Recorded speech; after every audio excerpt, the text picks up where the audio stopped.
And there's three of you guys typically, or four, Yeah, so or we've more? got Mika, who really perfected the dough and worked on the recipes, and then other Matt, who is owns a film company, and then myself, who runs events and lectures All at right. university. So yes, So three of you. nice All right. mix. Because then I'm gonna start our official intro, and I just want to make sure that I say, one of three founders. Yes, cool. All right, we'll Just, kick it off. am I on? Am you filming this as well? I am. Cool. Shall I put on a branded T-shirt? Go for it. Do it. It's Love or it. a reasonably branded T-shirt. Any time for branding, I get it. I just ordered a bunch of branding stuff for myself, so I can start also rocking it on every episode. I think we're like 30 episodes in, and I had nothing, so I dig that. That's cool. Such an important part of what we all do these days, even more so than it ever was. That's what this is all for, right? I mean, Yeah, yeah. otherwise, none of us would be doing this.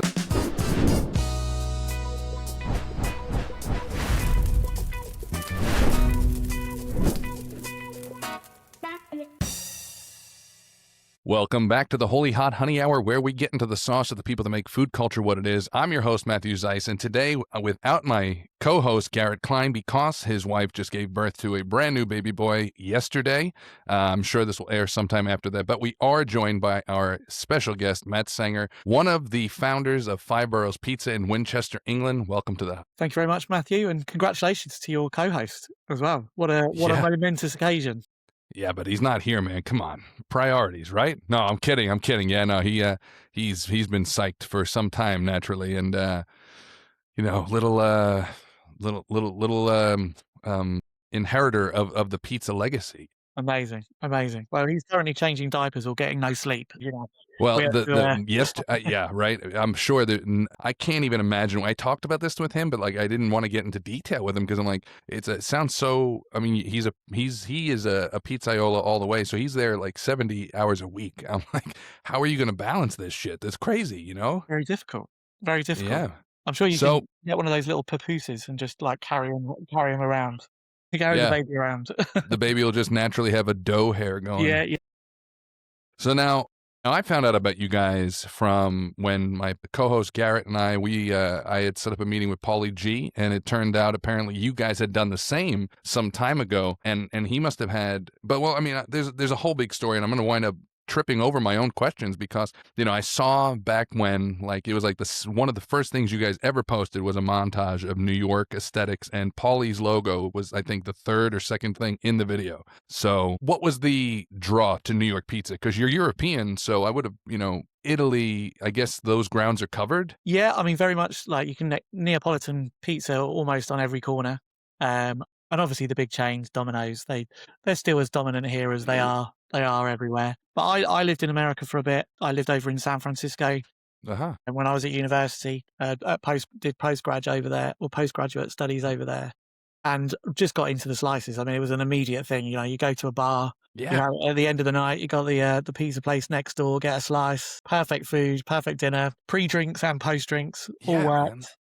It's part of culture, Yeah, absolutely. I loved it. I thought it was just a fantastic thing to do. And over quite moving on a couple of years, come back home, meet with some guys, meet with Mika and Matt, and like, we should open a pizza place. It sounds like a good idea, and there's not many slice shops in England. I think there's a few sort of creeping in now. Yeah, of course. Certainly when we did it, we were certainly among the first. So yeah, it's really exciting to do. But yeah, so we had a big journey over to New York. I can talk to you about that as much as you want me to.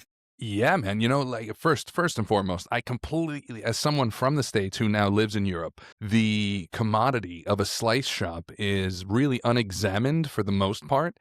And growing up, and now in this new world where that's not really an option so much, but it's growing, as I come here, you guys are doing it there. There's a couple places doing it here. I'm about to do it myself, but it's like the concept behind slices, I think it's taken for granted. And I get it. I get it on a business level, of course, often have to deal with the concept of leftovers or what are you going to do if you don't sell, good turnover. But the culture as a customer of being able to, I mean, even myself, and like, let's say I'm 40, but like in high school, you take a walk down the street, you only have $2, you get a slice of pizza, and it just feels great. Absolutely, yeah. I mean, it's food for everybody, right? It's like, it doesn't matter where you're from. what background do you have? Everybody can get a slice of pizza. It's not, you know, there's no boundaries to who consumes pizza and enjoys pizza. So yeah, the slice is just such a great equalizer, I guess, almost. You know, Yeah. you go to so one of the places we went to on our visit, we went to Joe's down in Greenwich Village after we went to a jazz gig round the corner at the Village Vanguard, and it was like just so many different walks of life all coming together, enjoying a slice. Just yeah, amazing. Isn't that great to see? Like, I'm a singer, and I had gotten hired to sing at an engagement party in Manhattan last year. Now I'm already living here in Europe. I remember texting my wife basically exactly what you just said to me. I was at this pizza place, which, forgive me to them, I don't remember the place, but I was there and I was outside on a bench just eating, and I said the exact same thing. I was like, everybody's here. You can see every single type of person you can imagine. Yeah, absolutely. And it's testament, but all the people on the pictures on the walls, you know, you've got all the superstars that have gone there to have their slice after they've done a performance on Broadway or whatever it is they're doing. They've gone for some beers and they're stood next to a guy who's been cleaning bathrooms all day or a bricklayer or whatever it is. They're all coming together in that a real democratic food that's just, yeah, for everybody. Keeps people grounded, you know? And it's like, it Yeah, absolutely. Yeah. seems like a thing. Like, I just posted on the podcast 2 days ago. I was like, it feels like there's, like, I forget how I worded it, but it's like pizza is a bigger picture, you know? Like, it is such a social statement for people, especially in the US. But so, like you said, you could talk about New York all day. And I'm curious what led you there being, I mean, of course, there are obvious things that would seem biased, me as a New Yorker would ask, but like, you were in university in California, so you could have easily gone for a more California demographic style pizza. Could have done, yeah, but I mean, the pizzas that I enjoyed were New York style. I mean, yes, you can get everything, right? In San Francisco, there's food. You know, it's an amazing place to eat food, but places that were doing slices, that was the New York style, and you'd go in.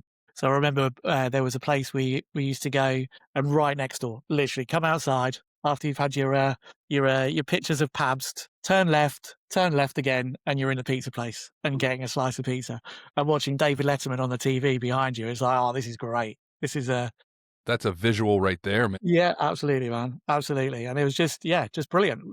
Dark outside, cars going by, everybody coming in, just getting a slice on the way home.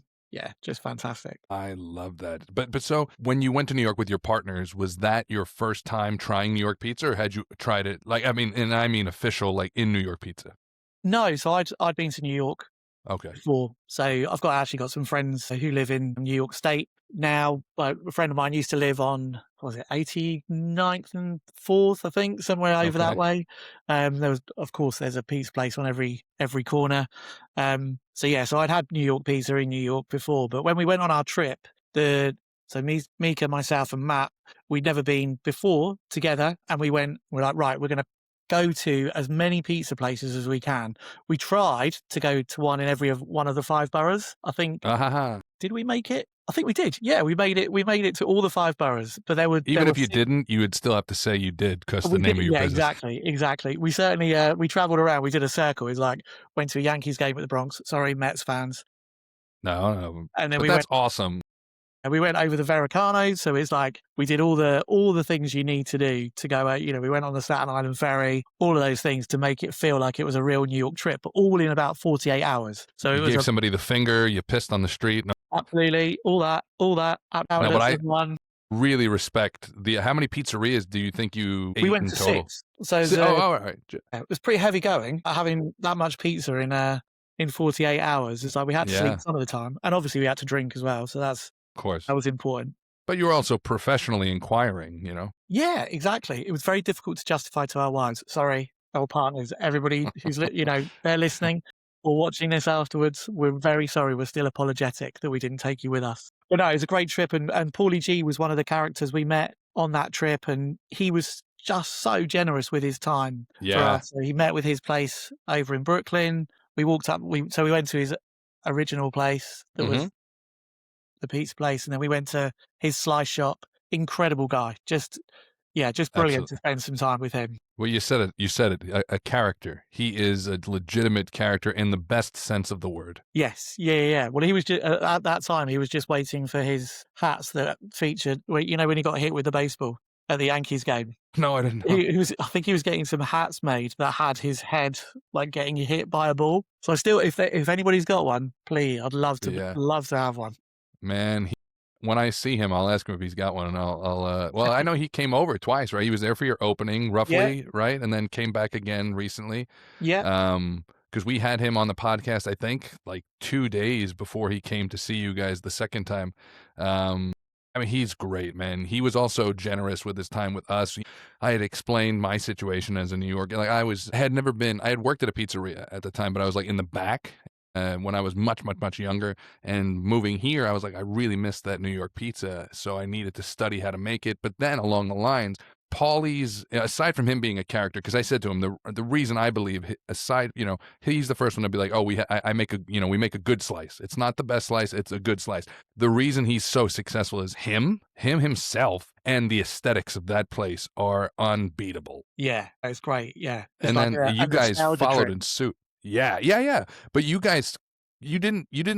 Your place doesn't look anything like his, but like you still also made your place a nostalgic trip for people in the UK who don't really probably find that look nostalgic, but it's still cool from the movies, I guess. Yeah, absolutely. I think I think we can all relate to a lot of stuff that goes on in New York because it's just such an amazing city that is communicated everywhere around the world with films, TV shows. Is as much a part of our pop culture as it is of the people who live in New York and who live in the US. So we're exposed to that a lot, and we can all think of our favorite New York films and all the New York scenes. So it's kind of like the first time I went to New York, it's like walking onto a film set because it feels just it's like, wow, this is amazing. I remember this bit, I remember that, seen that bit. And then you're kind of going around to all these different places. I mean, one of the times I went over with my brother and we went over the water to New Jersey and did a lot of Sopranos stops. Yeah, So, man. yeah, so that was, yeah. Did you go to Pizza Time? No, we didn't go there, but we did go to the Bada Bing. Nice. I have Pizza Time like on my list. Like I want to go there for multiple reasons, but Sopranos being number one. I have a Sopranos cookbook, I think, like right here behind me. I mean, Perfect. top notch. Perfect. You guys, though, like I said, when we went with Paulie, he was wondering if we were going to do pretty much what you guys did. But so like you didn't go to New York seeking him, or did you arrange that meeting prior? So we arranged it from prior to going, yeah, because we wanted to go to, essentially, we looked at what the best places in New York were to go to pizza or for a pizza. And then we also looked at ones that were like maybe in those cooler areas. So we went to Joe's and Greenwich Village and we went around the corner to Bleecker Street. But we also went up into the Bronx. We went up to Brooklyn DOP and we went to Paulie G's and we went to Scars as well. So we had a lot of pizza places that we went, and it was kind of a mix of aesthetics and pizza. So we wanted to get that sense of what it was to have a pizza place in New York, and specifically one around slices. Yeah, Paulie G, I just sent a bunch of messages out to people, and Paulie G responded and said, yeah, I'd love to meet with you guys. It's like, this is amazing. Yeah. Dude, he's so hospitable, and I said that to him as someone myself who comes from a food industry background. The hospitality of him is such a representation of any solid business owner. When we were there meeting him, he didn't lose attention and focus from the conversation he was having with Garrett and I, but he still addressed every customer that came in. He was still like, hey, how are you? How's it going? That's exactly what you need to do in this business. Absolutely, yeah. I mean, he's definitely a socializer. It was funny because he came over with his wife to the trip to our place the other week, and like they'd love to socialize. It's like we love to socialize. It's like, yes, this is that, and that's what you need, isn't it? It's generosity of spirit, and that wish to make people feel welcome in your place is so important. And so that would lead me to the question of, there's three of you guys. You said, you do what, like, I guess, events, PR. You said there's the dough scientist, and then you said the other guy, he's a filmmaker. Yeah. And I'd guess you were friends prior to being in business together? Yeah. So I was friends with Matt. So I worked at Southampton Football Club previously, which were in the Premier League. And we did some videos for some activity, and that led to us being friends. And then Mika, I was talking to about another project, and we're friends from that. And then I introduced the two together, and we've come together to make this business, which is it has its up and downs, Of or ups and course. downs, but it's really well regarded. People love what we do. They love the product, and Yeah, clearly. it's still young. We've only been open a year and a month. Which is awesome. It feels like, because I love the presence online. I'm a huge aesthetics guy, which was why I loved Paulie's place. It's what leads me to you guys. First off, your logo, like that by itself, awesome. Like, and I mean that. Like, it's one of the, first off, the choices of colors, the choices of font is this old school friendly, but it's bold. The checkered that you went for, because if I'm not mistaken, right, blue and white checkers. Yep, absolutely.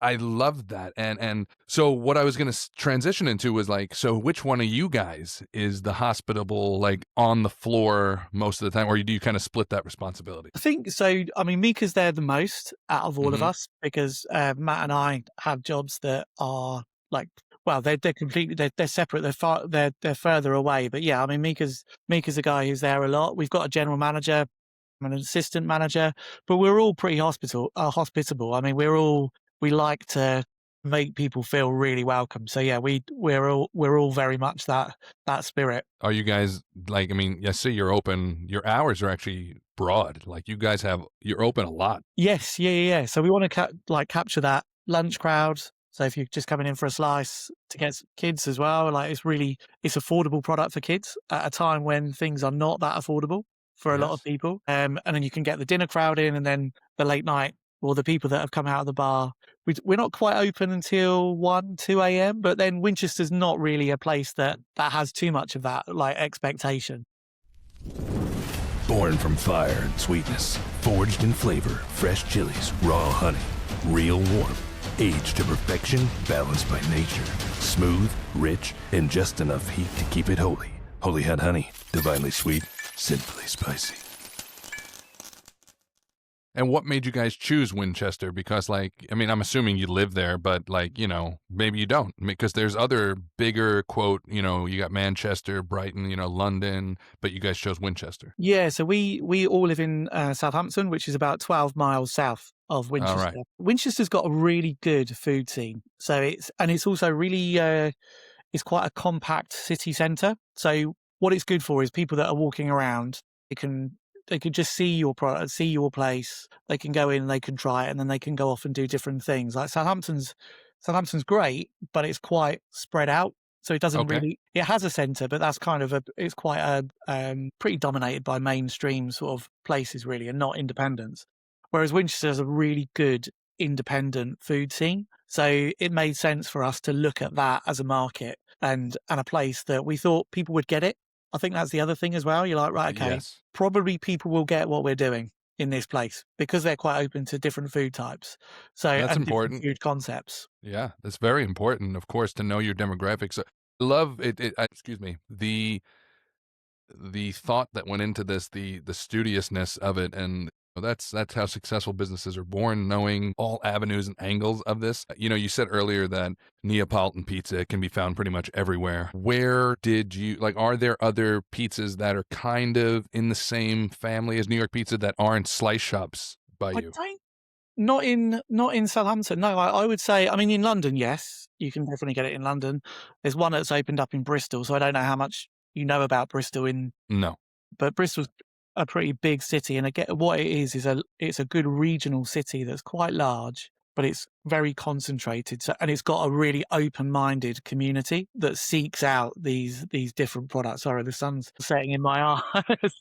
I saw it a second ago. I'm like, man, that's rough on him. I wonder if he's going to do anything. It's always it's like the 5 minutes of the day in the winter where it comes in. I literally saw it a Blinding. moment before you said it. I'm like, that's got to hurt, man. Yeah, no, it's true. Brighton's got a couple of places, but nothing really like what we've done. I mean, we've very much, I guess it's inspired by New York, but that can mean so many different things. You've got the $2 slice or the dollar slice shop, but you can also go to Lindustry and get a really sort of luxurious pizza, I go, or something that's really experimental. So we're trying to fall somewhere well, inspired by New York. New York is multiple Yeah. things. Yeah, you can go with any. What is a slice roughly cost? A For basic cheese slice, huh? a £5. Okay. Yeah. Yep. Pretty affordable. Yeah, and I think that's pretty roughly what a slice of pizza is going for universally now. You know, it's very hard unless I mean, right? There's that famous. Is it Joe's?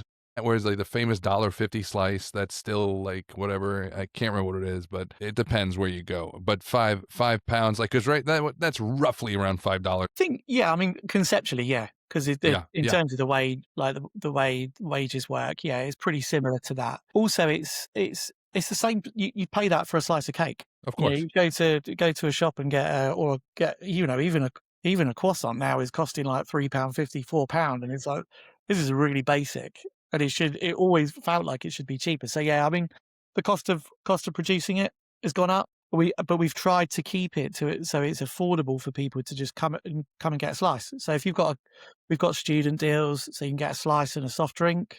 That's and it's a 10-inch slice as well. So it's a generous size that we've got. Yeah. And that's those types of things are, first off, I mean, admirable, the student deals. You know, not everybody does that sort of stuff, especially now in this pizza world that we're living in. And it sounds so comedic, perhaps, to somebody who's not in or isn't familiar with pizza, but like the pizza culture has really taken an escalated step towards a higher value of food.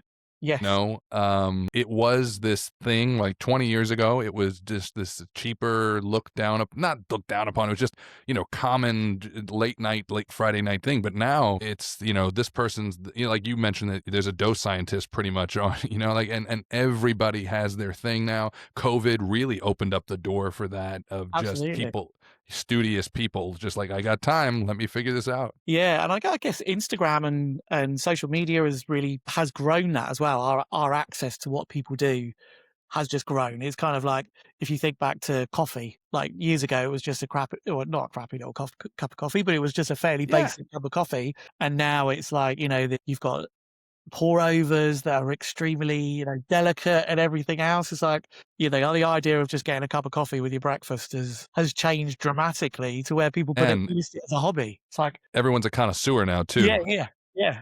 It's funny with, my wife and I, the same way I am by myself with pizza. Like, I like to just try anywhere I go. I'm like, oh, gonna try theirs. Let me see what's up. With coffee, we do the same thing. And what's funny is coffee has become so good everywhere, and such a standard has been expected that, like, McDonald's here, their McCafe, the coffee is outstanding. I mean, we went to an expensive cafe, and the expensive cafe was like, if they were a 10, McDonald's was like an 8.5, and you're like, holy shit, like, how did they achieve this? But wow. It's everything's the standard. Yeah, the standard's up, and yet stuff like you mentioned earlier, Domino's and Pizza Hut are still pretty relevant, which is interesting. It shows you there's room for everything. Yeah, absolutely. And I think that's the thing, isn't it? Everybody's got their pitch. We can't serve everybody. I mean, it would be great if everybody chose our pizza place, and they'd be fantastic. I'd be very happy with that. But reality is going to be that, some people like a different type of pizza, some people like ours. And I think I believe we've got something for everybody who likes and enjoys really great pizza. It's really premium ingredients, really no expense spared when it comes to the ingredients. So you talk about that raising of the level. We are 100% at that, but it's still priced at a point where you can come and get a great piece of pizza, and you're not compromising. No, and that's important that's where business can take a dip, when people start compromising the content that they're putting out there in any product, and we've seen it happen.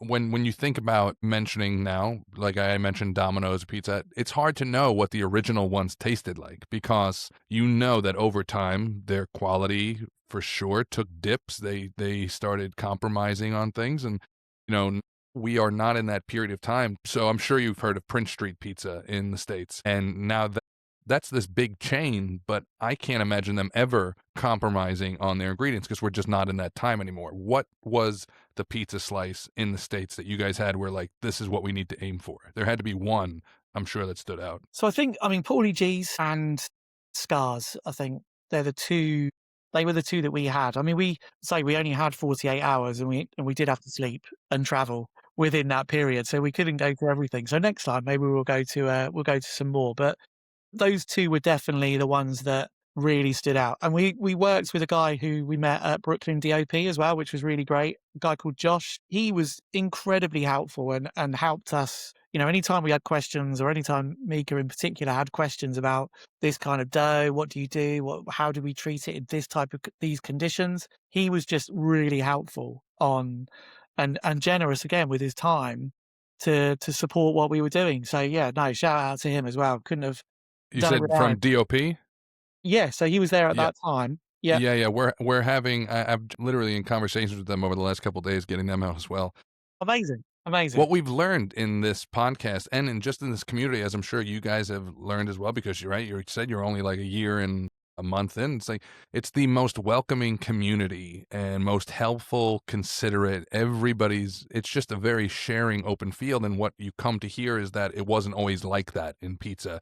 You know, it was very to the chest. Yes. Yeah. I mean, you can imagine, can't you? Everybody, I think, and actually, in a way, old business was like that, wasn't it? Everybody kept their cards close to their chest. It's very difficult now to do that because people share on they essentially share their secrets to try and get the people to like them. So you kind of tell your whole story. But that was interesting with Paulie G. You know how he talked about it being a pizza community, and we're all. I just love that. I love the idea that actually there are plenty of people in the world that want to eat pizza. If we all share and we're all part of that community delivering a good product, that's what it's all about. And if we compete on the quality of our product and our welcome, the vibe you have in there, then there should be room for more of that in food. Yeah. And that any business really should operate, you can all benefit from a communal concept. If not, Yeah, it's absolutely. like not unionized, but figuratively, it's the same concept. And Paulie, those are if you listen to him on our podcast, I think those are the first words out of his mouth.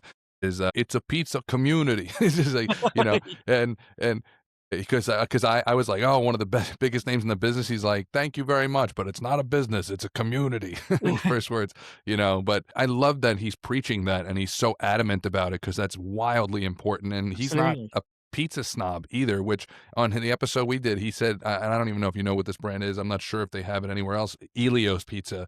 It's like, these little squares you put in the oven at home. He's like, I love Elios. Yeah. So, I mean, what a dude, man. Totally. Well, he's got all his hats, doesn't he, that he wears, and he's got his pizza hat project. Yes, I know. He's like, well, yeah, of course I'm going to shout out these guys.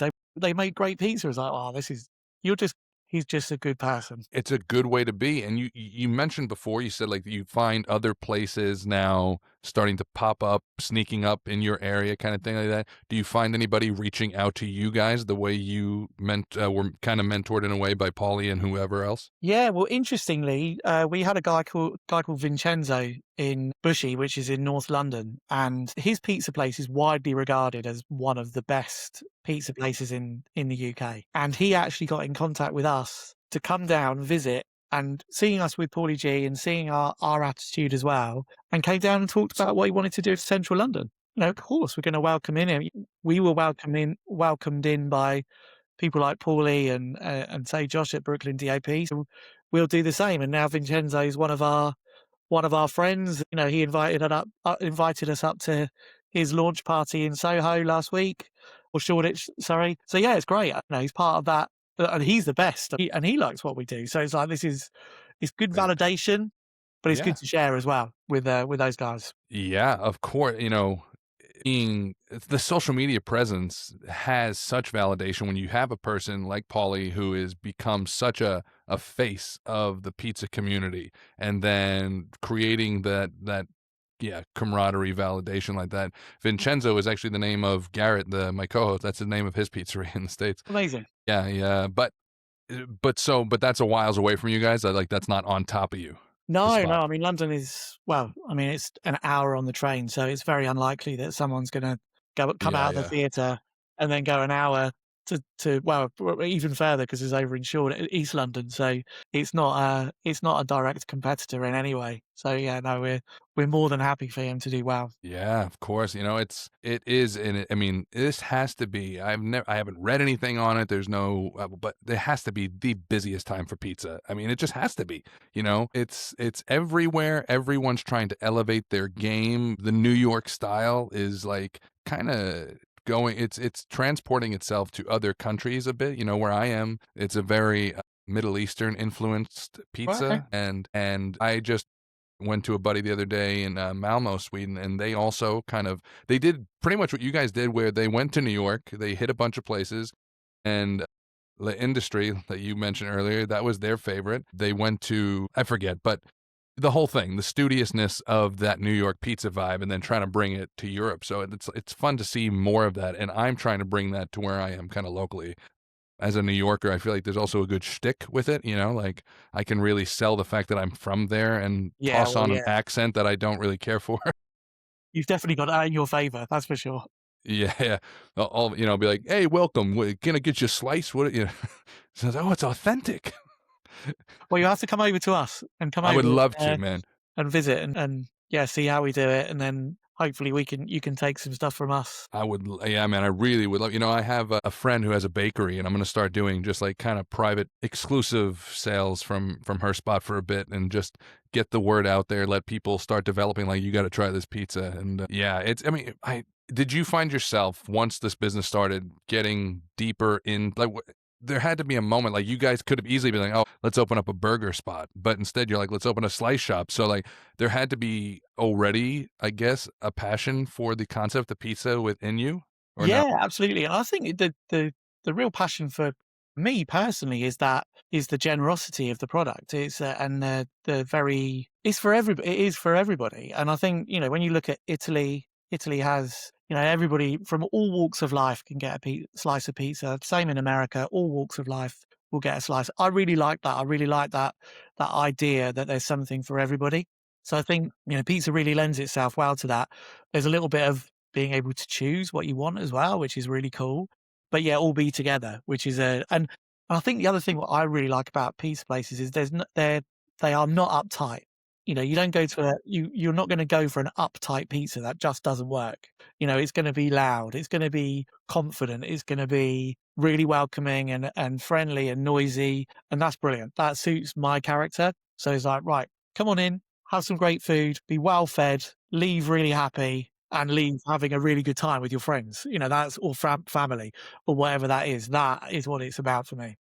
Yeah, nobody likes rude pizza, and I've had that experience as somebody from New York. I've been to places where you're like, "Screw this, man." Like, there's a place that I will not drop the name of, but a very well-known spot on Long Island, and I went there one time, I remember, and the guy was just such an asshole. Like, what's your problem, dude? Like, I know it's hot, I know but like, what? Like, people come for pizza for happiness, and you're gonna ruin that shit? Like, Yeah, mind you know, you, that could be part of that. Maybe if you're like tapping into the sort of like old New York sort of yeah, vibe, yeah. Yeah, maybe. If you're from New York, you're going to more likely get a "go fuck yourself." Yeah, yeah. You're going to get some attitude back. For me, it's just like, you just lost business. Like, I'm Yeah, like, well, I don't yeah. want to, I don't want to come back here. It's Yeah. you want to yeah, like you said, you want to come in, enjoy yourself, leave happy, and that's what pizza should be about. And that's what I was gonna say, is slices being a total different animal. Did you find it, like, did you see people's hesitancy on it? Like, "Oh, well, that's Yeah, different." absolutely. And we still do. I think, for a lot of people, there is still a kind of confused, like, what is that? Yeah, there's definitely and then especially with a lot of people, you see them kind of like, how are we supposed to eat this? Like, look, you fold it up and then you eat it. But Yeah. it's so like we almost feel like we should have a poster up in the wall. It's like, get the pizza, fold it You up. should. Dude, put on a t-shirt. That'd be great. Yes, How yeah. to How eat to eat a pizza for slice. dummies. Crafted from raw honey and fresh chilies, a balance of sweet and subtle warmth, aged with care to deepen every note, paired with cheeses and charcuterie, glaze across golden fried chicken, drizzle over wood-fired pizza, a touch transforms everything. Holy hot honey, divinely sweet, sinfully spicy. Like, and not dummy to an insulting sense, but there were those books back when, Yeah. Well, they're Have always you really ever, good. Those are good books. huh? Yeah. Do you know who Scott Wiener is? No. I don't. Scott's Pizza Tours. He is also one of the, if not the top head of the Mount Rushmore of pizza, modern pizza. He's the guy, talk about pizza scientist, but the reason I bring that up is during his tours, and we interviewed him as well. We met with him the same day we met with Paulie, and that was like, all right, everyone's hospitable as hell. But he was talking about that where he has done, endless tours for the last, I don't know, I think it's like 15 years or something. And he has seen people eat pizza, and he said that's the most fascinating thing to see. And he said the most interesting way was he saw somebody cut off the crust and then roll it in the rest of the pizza and ate it like a little cigar. And he said, he was like, that's freaking genius. He goes, he's like, no waste. You're not losing any flavor. I mean, for me, it sounds thick as shit, but like, It's going to sound like that. Yeah, yeah, just a pizza kebab, but like he. But yeah, but he said, like, it's just fascinating. He said he went up to him. I was like, did you try it? He's like, right away. He's like, I had to eat it like that right away. Immediately, my thought is, right, okay, next time I'm going to roll it up, see what we can Yes. do with a little cigarello. Oh, Yeah, yes. yeah, right. I've still yet to do it because I'm like, I just want to eat it regular. Yeah. But and he said that the fold that we all do, the V, is I forget how he identified it, but he said that that's the sign of a person who's just looking to kind of get it down, like just eat it. I'm like, how else are you gonna eat it? Like hold it flat, and like I don't want to cut it, knife it. That's New York 101. Don't do. You can't do that. If you do that in New York, people are gonna be saying some shit to you right away. You're not getting by. Like, what are you, fork and knife it? Or you think you're better than me? Yeah, exactly. It's like, this is not right. No, but I think the best way I explain slices to people is like, because it's such a popular concept in recent years, is like a flight of beer or a flight of wine. It's like, it gives you the opportunity to have different ones. You don't have to, if you're going to order a pie, it's usually 1-2 flavors tops, because I don't even know many places that do that here. In the States, it's common. You're like, do half pepperoni, half plain, easy enough. But otherwise, like, okay, the other night when I went to this place and I got 4 different types of slices because they had, I was like, I want to try them all. That's awesome. Yeah.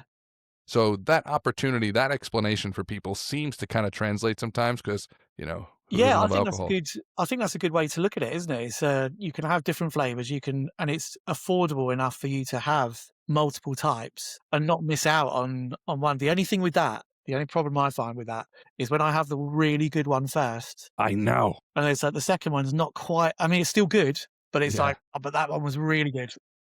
Dude, that's a punch in the gut, isn't it? And it's so, you feel sometimes if you get it right, you're like, I'm so glad I ate it in that order. Absolutely.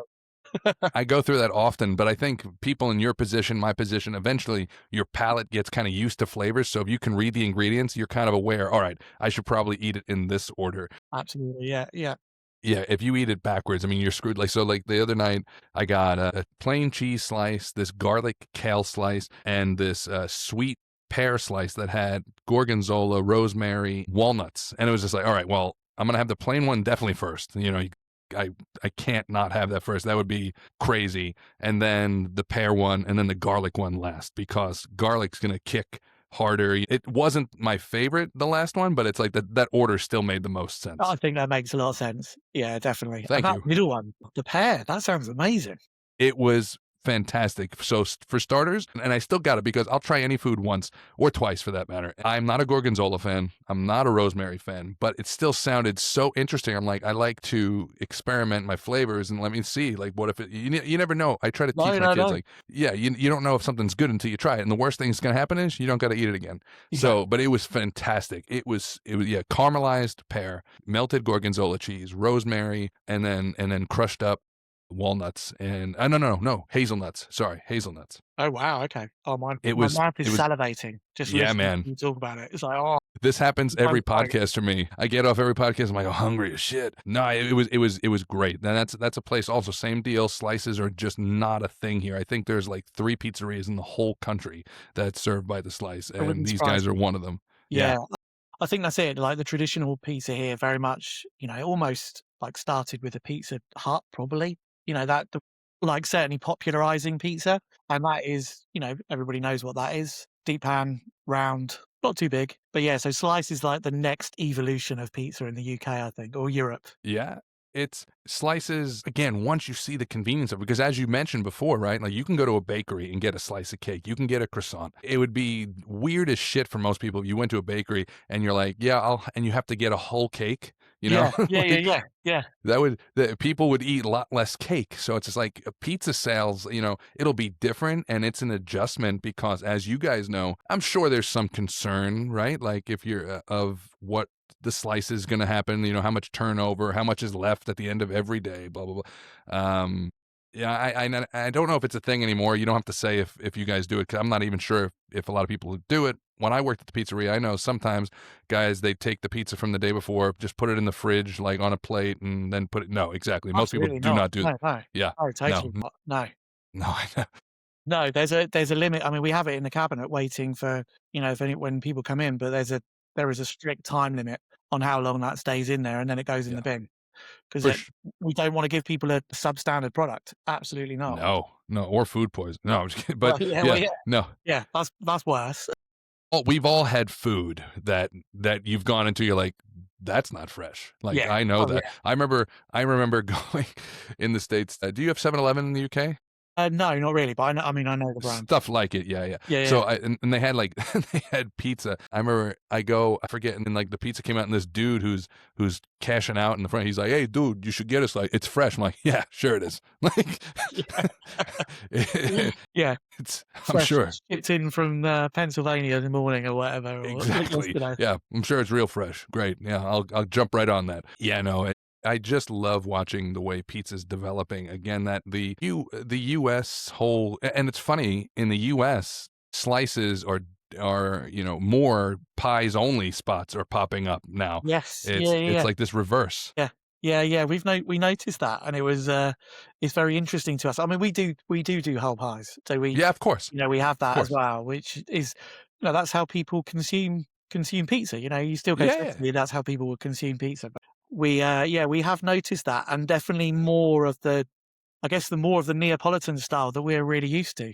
So it's it's interesting to see that develop in the US. It's fun, it's the concept to a New Yorker who's used to the slice. It gives this craft element to it when you only can order the pie. It gives you already the pre-notice that, all right, well, this is probably an elevated product. For instance, we have, I'm not sure if you know them either. If not, the guy's great. Mike's Underground on Long Island in New York. One of the best 2 pizzas I think I've ever had. He is pies only, and he does it like it's called Underground because it gets like delivered to you at like a secret location kind of deal. It was a fun shtick, man. Yeah. And if you go back to New York, I mean, he's on Long Island. He's from New York City, he's like an hour ride. So, if you're there, cool. If not, DeFara's in Brooklyn is the other top 2 pizzas I've ever had. That's where we met Scott Wiener, the guy I mentioned before. Unbelievable. And that's what my pizza aspired to be. Like, I worked really hard until I nailed their flavor. As someone who ate pizza, I don't know, every week their entire life, it was it's a standard. If you're from New York, it's like every Friday ends with pizza. And unbelievable. So, I couldn't recommend DeFara's more. They've been around, I think, open 1964, and they've been there ever since. No big sign on the outside. You either know it or you don't. Yeah. I think we did look at that, but I think because we were thinking about slices, we focused in on those places that were mostly slice shops. Although we did go to Grimaldi's. Yeah. How was that? Check that out. That was good. Yeah. I mean, when my wife and kids went over previously, before we went to a Yankees game, we went to Juliana's next door. So that whole story is down in the story of those two like falling out with each other and then setting up these places next to each other. That was cool. I mean, it's also really cool you guys went to a Yankee game. I mean, again, it doesn't matter if you're a Mets fan, the fact that it's such a New York thing to do, go get pizza, see a Yankee game, punch somebody in the face. No. We didn't do that. That's a shame. That's a shame. No, I have no desire to spend a night in a jail cell in the Bronx. Absolutely not. I don't want to be, New York City is, as you mentioned earlier, right? It feels like, to most people that are not from there, it feels like a movie. The second you get there, it feels like, I remember my first time as a teen or like a young teen going there for like some trip. And again, you're enamored. It's just like, wow. And no matter what age you are, if you're not from there, it's the same thing. But once you go there one too many times and you're like, screw this place. Like I took a trip one time, and I usually don't talk like this on here, but it's just a funny story for that matter. I was taking a trip to Maryland, and I was taking a bus, which was not the right move, but that's another thing. And the first words spoken to me when I got there, I walk out of the train station. Some guy's like, "Yo, man, I'll suck your dick all night long." I'm like, "I'll pass, thank you. I have someplace I have to be." Penn Station?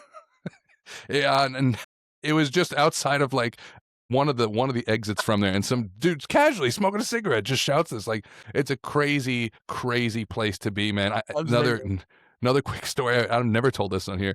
My buddy has was opening up a movie, like a short film in Manhattan, and there was like a multiple, they're all tall buildings, and I go, it's this theater, punch my ticket, and the guy's like, "All right, just go to the top." And I'm a big guy, and I'm skipping steps. I get to the top first, and there's this big open door. 2 girls covered in body paint throwing themselves full force onto this paper, and like 20 people in a horseshoe shape around them, and somebody just slowly closes the door in my face. And my buddy comes up next and like, "You are never going to believe what's on the other side of that door." And the movie was premiering like the floor below that. I'm like, Amazing. Only in New York, dude. That is just part of that lore and the myth, the mythology of the place is like literally anything can happen here. Literally anything. I mean, that city, right? The city that never sleeps, and it really doesn't, man. There's always something going on, but that's also part of what makes it great is that 100%. Always.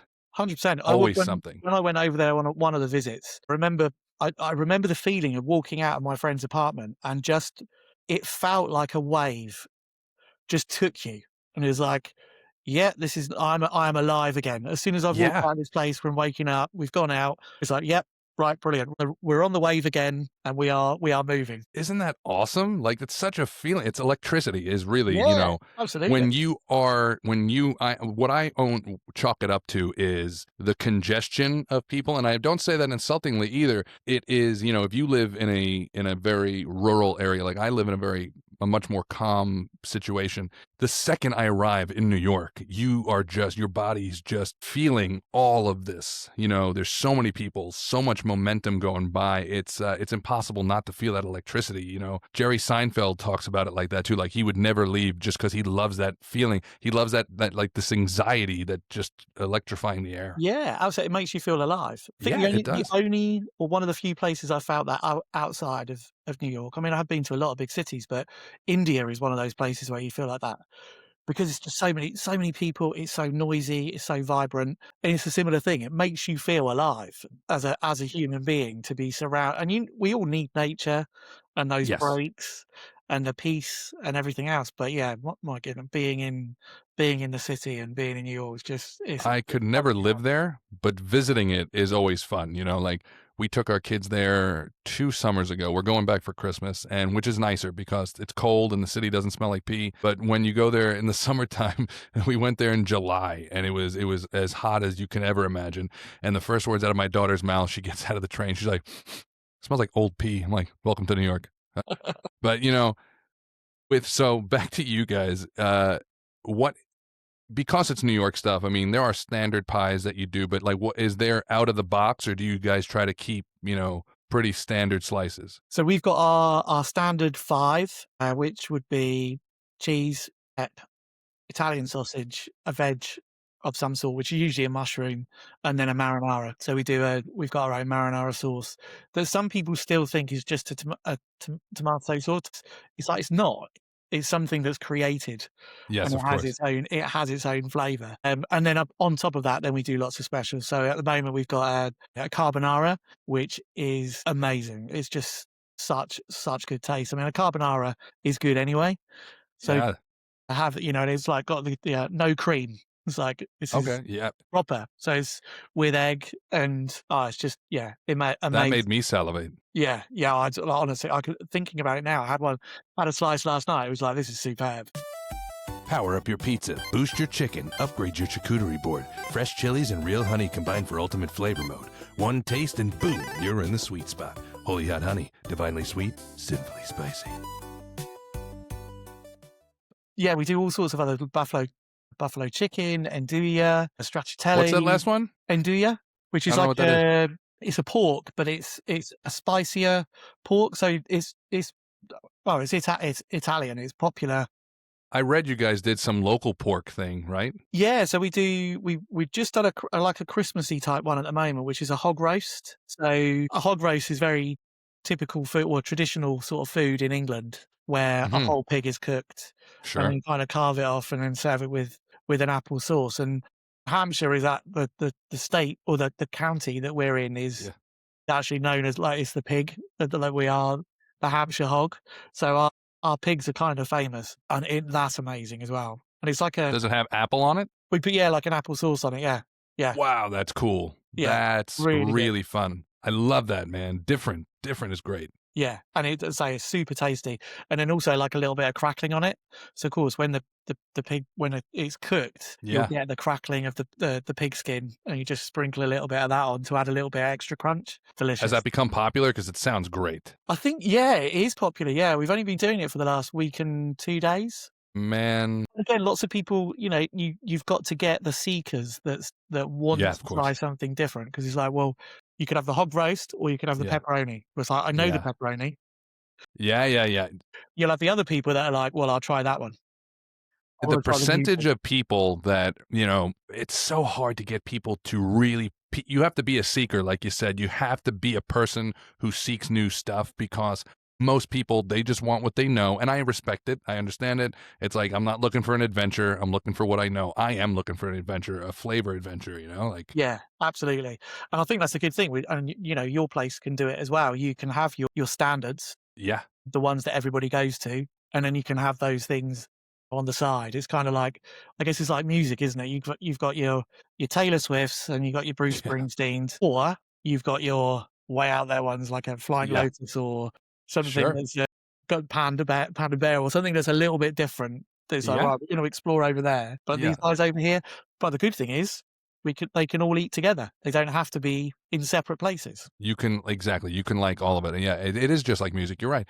Like I'm as a Long Islander, I'm a big Billy Joel fan. And I had this conversation with my wife, like, his music is too much. Like, it's popular, but it's also still like fine dining because it's all over the place. But Yeah. she wants a more basic cheeseburger of a song, just straightforward. And so it is that, but pizza being literally that, and it is that now. But the experimental slices are just, they're so much more popular now, right? I'm sure you've seen too. Pickle slices took over. Like, everybody's got a pickle slice during Thanksgiving. Before it even became, everyone was doing Thanksgiving pizzas all over the social media. I had done one at home prior to that, and then I felt like an asshole that I didn't post it in time. But I just like trying different stuff. Like, I just made a dough with ginger beer instead of water.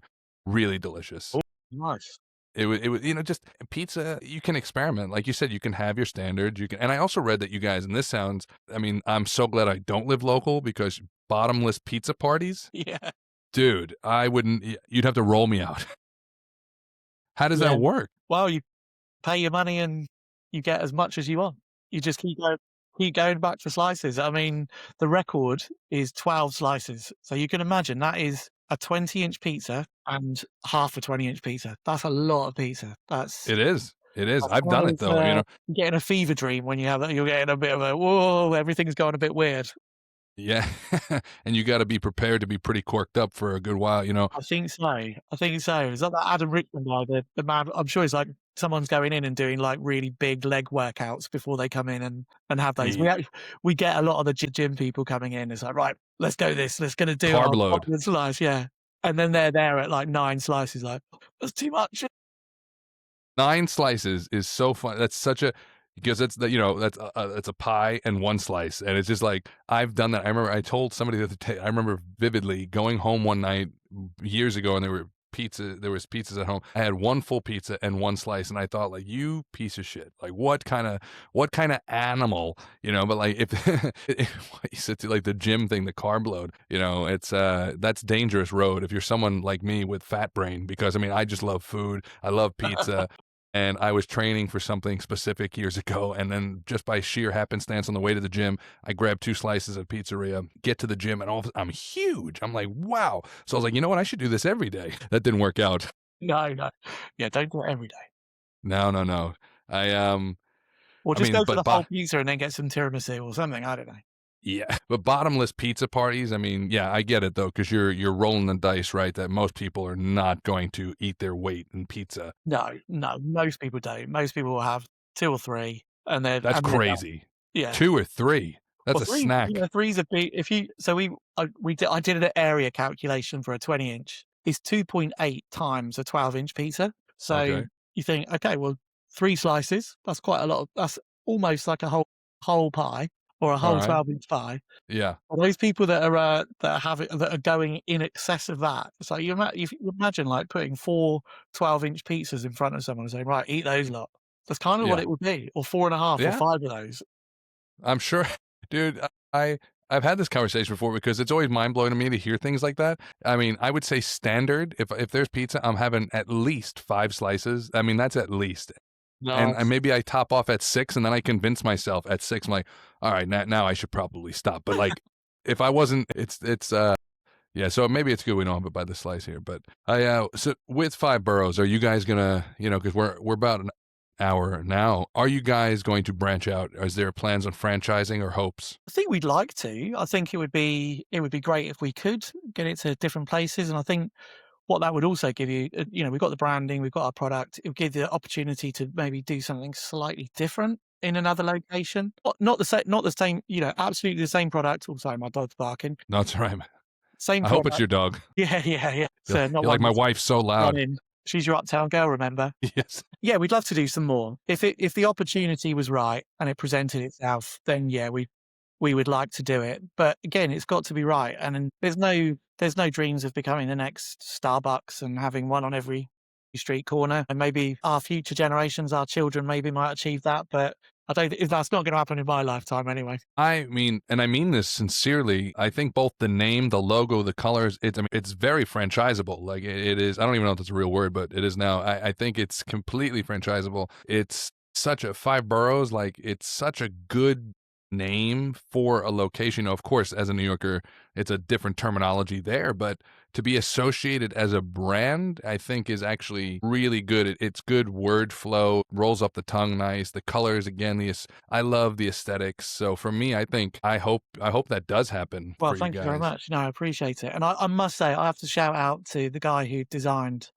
our logo. So I worked with him, but he passed away earlier on this summer. And yeah, shout out to Neil who produced our logo. Yeah, he's sorely missed. He wasn't Yeah, an old guy either. So yeah, if we can do something good that carries on that legacy for him, then that would be that. well, big props to him because I really like it. Like I said, I'm a full-time graphic designer. So for me, seeing good graphic design, it's nice when it pulls you in, and it's like he didn't go over the top. It's just perfect. It's right there. It's very legible. It's very it is great, man.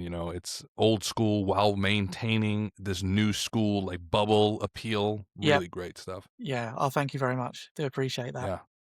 And that was actually inspired by Sal's Pizza in Do the Right Thing. Really? Now I got to look that up. I feel like my brain's not connecting with it right away, but that was the inspiration. So when we were talking about it, it's like, right, okay, let's think of iconic New York things, and which comes back the New Yorker and some of the other styles. And one of the things I'd said to him about was Sal's in Do the Right Thing. So he looked at that, and that is just that little bit of curve that he pulled in and brought into the logo. So yeah, it's good. That's good great. Man, truly no bullshit. It's been a real pleasure speaking with you, and I do hope to. I've never been to the UK. I hope to, and I would love to come try your guys' pizza, man. Anytime, come and visit us for sure. We'll look after you. I really appreciate that, man. Well, with that being said, that is a wrap for this episode of the Holy Hot Honey Hour. A big thanks to you from Five Burrows for bringing the flavor and the fire. If you liked what you heard, like us, follow us, share us with someone who knows their way around a good pie. I'm Matthew Zeiss without Garrett Klein because he had a baby. And until next time, stay hungry, stay humble, and never go too long without a slice. Thanks a lot, Matt. I appreciate it. Thank you very much, Matt. Appreciate it. I'll talk to you soon.